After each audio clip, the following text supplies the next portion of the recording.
Okay, welcome to another Venusian Vengeance commentary video. Now this is my favorite level. It was my favorite to design, it's my favorite to play through again, and I'm going to tell you why.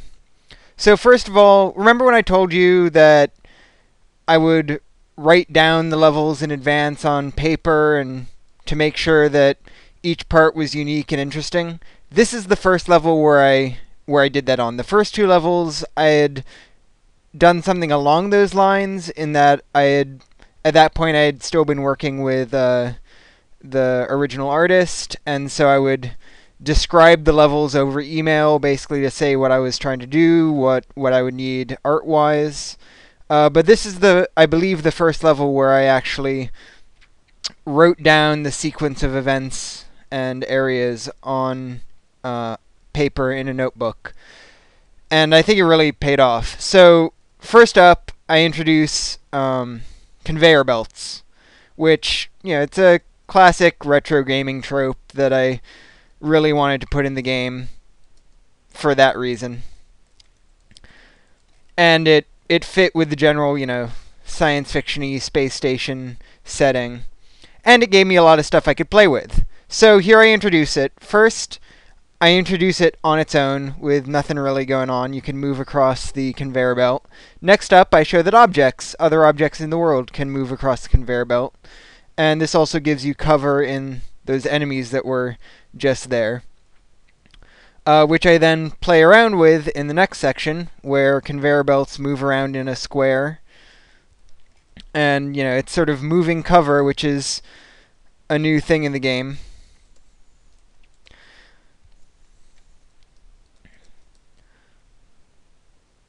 I then follow this up by introducing a new enemy, turrets. Now, the turrets on their own aren't very impressive. They shoot forward, and you can actually kill them without getting in their way, even. You can get past these really easily. Oh.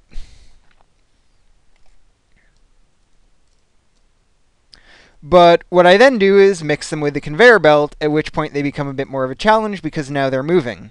So now I've introduced the conveyor belt, I've introduced the turrets, and I've introduced the turrets moving on the conveyor belt. I then return to standard enemies for a bit, returning to one of the extra weapons you got. That can either be the lightning gun or the rocket launcher. One thing I want to point out here is, in the way I construct encounters, I tended in the game to try to apply a photography idea of the rule of thirds, where instead of having action go like across down the center, I have it be in the corners, sort of a third across the screen. And I think it gives the game a bit more of a dynamic look, also plays around with the sort of space of movement you have. And it's something I can do because of the limited space of movement of the camera in the game. It's on a rail, essentially. So I can have action spaced out in an intentional way like that. So here I have the conveyor belts again, this time combining everything. Conveyor belts, turrets, boxes moving on the conveyor belts, enemies, extra weapons, explosives, so on and so forth. This was really fun to make. I actually did originally I made this much more complex with a lot more conveyor belts, a lot more, these things would spawn more things more quickly, more turrets, more boxes, so on and so forth, but it was just too hard for this point of the game.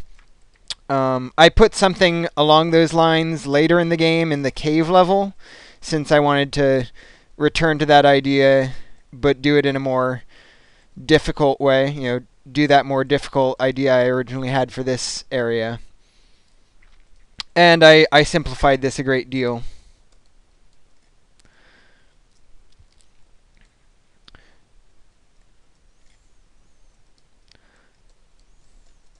So once you get that past that, I reintroduce these enemies that throw barrels down. This time I do it in a different way than in the previous level, where they would always be down narrow corridors. In this situation, they're in a large room that has a lot of bottlenecks that force you to go past the barrels, but you have more freedom of movement, and there's also other enemies standing in your way that you have to deal with. So again, it's taking things that I've introduced earlier in the game and playing around with them, combining them with other things, so on and so forth.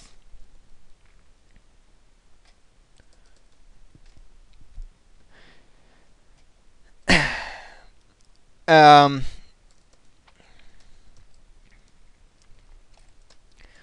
me get my focus here.